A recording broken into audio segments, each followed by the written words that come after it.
৪৭তম ASEAN সম্মেলন ছাপিয়ে বিশ্ব রাজনীতির আলোচনায় মার্কিন প্রেসিডেন্ট ডোনাল্ড ট্রাম্পের দক্ষিণ পূর্ব এশিয়া সফর।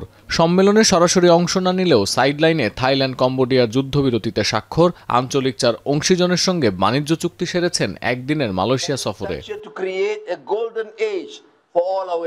দুর্লভ খনিজ রপ্তানিতে চীনের কড়াকড়ির কারণে বিশ্বজুড়ে ব্যাহত হচ্ছে এর সরবরাহ ব্যবস্থা।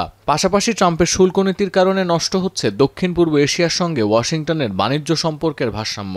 এমন প্রেক্ষাপটে আঞ্চলিক ৪ অংশীজন মালয়েশিয়া, থাইল্যান্ড, কম্বোডিয়া ও ভিয়েতনামের সঙ্গে দ্বিপক্ষীয় বাণিজ্য আর দুর্লভ খনিজ সংক্রান্ত চুক্তি করেছেন মার্কিন প্রেসিডেন্ট। এর মধ্যে আছে মালয়েশিয়া ও কম্বোডিয়ার সঙ্গে পারস্পরিক বাণিজ্য চুক্তি এবং থাইল্যান্ডের সঙ্গে কাঠামোগত বাণিজ্য চুক্তিতে স্বাক্ষর। বিবৃতিতে হোয়াইট হাউস জানায়, নতুন চুক্তি অনুসারে যুক্তরাষ্ট্র এই ৩ দেশ থেকে আমদানি করা পণ্যের ওপর ১৯% শুল্ক হার বহাল রাখবে, কিন্তু কিছু পণ্যের ক্ষেত্রে এই শুল্ক ধীরে ধীরে শূন্যে নামিয়ে আনা হবে। এছাড়াও ভিয়েতনামের সঙ্গে একই ধরনের বাণিজ্য চুক্তির ঘোষণা দিয়েছে Washington.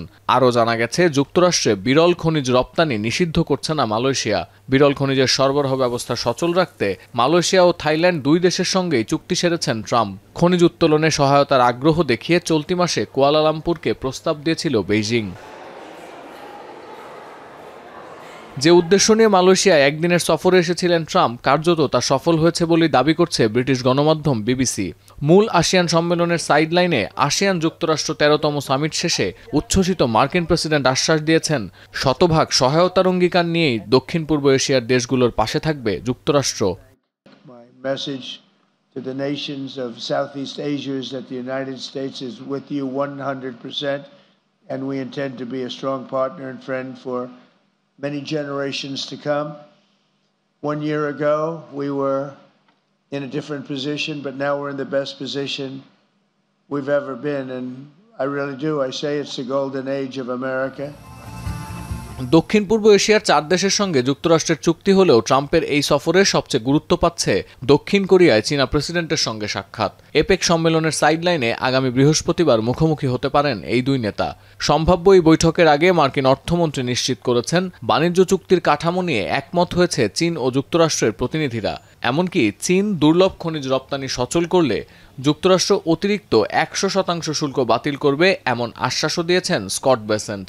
So this was the 5th meeting that I've had with my Chinese counterpart, the Vice Premier, Hu Lifeng, and we covered a wide range of issues, and I think we've reached a substantial framework for the 2 leaders who will meet in Korea next Thursday.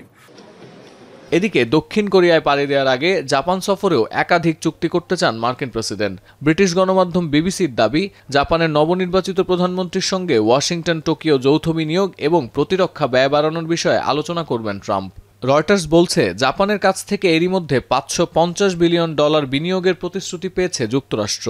এমনকি ট্রাম্পকে সন্তুষ্ট করতে যুক্তরাষ্ট্র থেকে pickup truck, soybean ও gas কেনার প্রতিশ্রুতি দিতে পারেন জাপানের নতুন প্রধানমন্ত্রী সানায়ে তাকাইচি।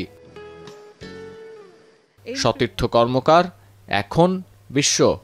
শিয়া বাটার ও ভিটামিন ই সমৃদ্ধ লিলি বিউটি সোপ, তারুণ্যময় উজ্জ্বল ত্বকের জন্য। রিমার্ক